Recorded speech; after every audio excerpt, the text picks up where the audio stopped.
Did you know your Android phone could be sharing data with Google in the background even when you're not using it? These hidden settings can affect your privacy, increase background activity, and even contribute to battery drain. In this video, I'll show you 3 Google settings you should turn off right now. It only takes about a minute, and by the end of this video, your phone will be more private and potentially more efficient. Let's jump in. Setting 1. Turn off usage and diagnostics. Open your settings, scroll down, and tap Google Services. Now tap All Services. Then scroll down to Privacy and Security section.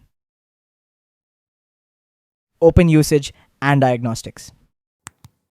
If this option is turned on, Google can receive diagnostic information from your device to help improve its services. Unless you specifically want to share this information, there's usually no downside to turning it off. Simply switch it off. 1 setting down, 2 more to go. Setting 2. Disable data personalization. Go back and open personalization using shared data. Here you'll see different Google apps that may use your activity and device data to personalize recommendations and experiences. If privacy is your priority, turn these options off.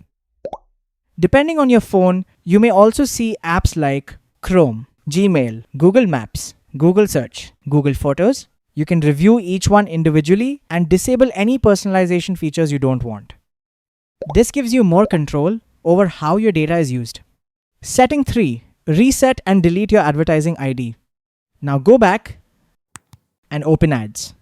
This is one of the most important settings. Your advertising ID allows apps to show you personalized ads based on your activity. First, tap Reset Advertising ID. Then confirm it.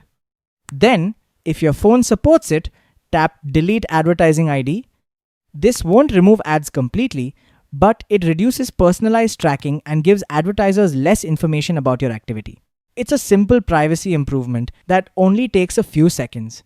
And that's it. 3 quick settings that can help improve your privacy, reduce unnecessary data collection, and limit background activity on your Android phone. If this video helped you, hit the like button, subscribe for more Android tips and hidden settings, and comment "Done" once you've changed these settings. Thanks for watching, and I'll see you in the next video.